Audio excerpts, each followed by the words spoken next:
الحمدللہ رب العالمین والعاقبۃ للمتقین والصلاۃ والسلام علی سید الانبیاء والمرسلین جد الحسن والحسین اما بعد فاعوذ باللہ من الشیطان الرجیم بسم اللہ الرحمن الرحیم قال اللہ تبارک و تعالی فی القرآن المجید والفرقان الحمید ان اللہ وملائکتہ یصلون علی النبی یا ایہا الذین آمنوا صلوا علیہ وسلموا تسلیما اللہم صلی علی سیدنا و مولانا محمد وعلی آلہ واصحابہ وبارک وسلم۔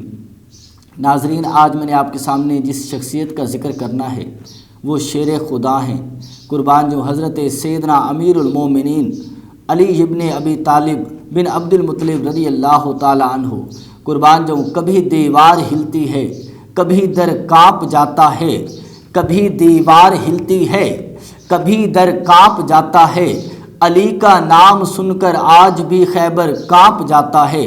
وہ علی المرتضیٰ شیر خدا کہ قربان جاؤں جو اللہ کے شیر ہیں، جو شیر خدا ہیں۔ ایک مرتبہ حضرت علی رضی اللہ تعالی عنہ آپ کی زرہ گم ہو گئی، لیکن انصاف کا عالم دیکھیے کہ شیر خدا ہیں، امیر المومنین ہیں، وقت کے حاکم ہیں۔ اس وقت آپ وقت کے حاکم تھے اور قربان جو آپ کی زرہ گم ہو گئی، وہ زرہ ایک یہودی سے ملی۔ جب ایک یہودی سے ملی نا، آپ یہودی کے پاس گئے، یہودی کو کہا یہ زرہ تو میری ہے۔ یہودی کہنے لگا نہیں میری ہے، لیکن وقت کے حکمران ہیں، اس کے باوجود چھینی نہیں۔ کہا قاضی کی عدالت میں چلتے ہیں، قاضی کی عدالت میں اپنا کیس لے گئے۔ قانون کا احترام کرنا ہمیں علی نے سکھایا ہے، قانون پہ چلنا ہمیں علی نے سکھایا ہے کہ قانون کا احترام کیسے کرنا ہے، قانون پہ کیسے چلنا ہے، کسی کے ساتھ زیادتی نہیں کرنی، یہ سب ہمیں علی نے سکھایا ہے۔ قربان جو شیر خدا علی المرتضیٰ رضی اللہ تعالیٰ عنہ اس یہودی کو قاضی کے پاس لے گئے، عدالت میں لے گئے۔ قاضی نے فیصلہ سنا، دونوں کا مقدمہ سنا، حضرت علی کو بھی سنا۔ اب وقت کے حکمران ہیں، وقت کے حاکم ہیں، امیر المومنین ہیں، لیکن اس کے باوجود عدالت میں گئے ہوئے ہیں۔ قربان جو ادھر سے یہودی کا قاضی نے مقدمہ سنا، قاضی حضرت مولا علی سے کہنے لگا علی گواہ پیش کرو، گواہ پیش کرو۔ حضرت علی کہنے لگے میرے پاس دو گواہ ہیں، یا میرا بیٹا گواہی دے سکتا ہے یا میرا غلام گواہی دے سکتا ہے۔ قاضی کہنے لگا دونوں کی گواہی تو ٹھیک ہے، لیکن میں دونوں کی گواہی نہیں مانتا، کیونکہ بیٹا باپ کے حق میں بولتا ہے اور غلام ویسے آقا کے حق میں بول دیتا ہے، لہٰذا ان کے علاوہ اگر کوئی اور گواہ ہے تو علی اور گواہ لے آؤ۔ قربان جو مولا علی رضی اللہ تعالیٰ عنہ آپ کہنے لگے میرے پاس اور تو کوئی گواہ نہیں، یہی دو گواہ ہیں۔ قاضی کہنے لگا علی پھر فیصلہ آپ کے حق میں نہیں جائے گا۔ قاضی نے یہودی کے حق میں فیصلہ دے دیا اور حضرت علی سے کہا علی اب اس یہودی کو راضی بھی کرو، کیونکہ بلا وجہ تم اس کو عدالت میں گھسیٹ کر لائے ہو، اب اسے راضی بھی کرو۔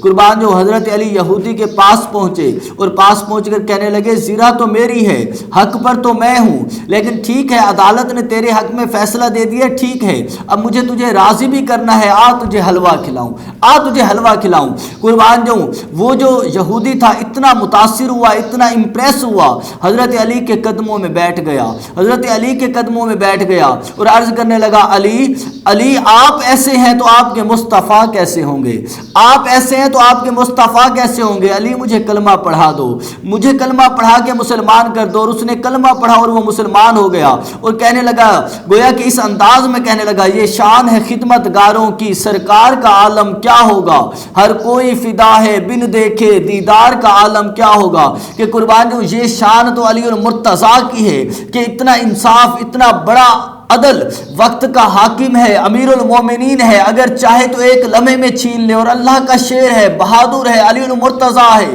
لیکن اس کے باوجود بھی اپنا اختیار استعمال نہیں کیا، انصاف کو مد نظر رکھا، پھر قاضی کے غلط فیصلے کو بھی تسلیم کر لیا۔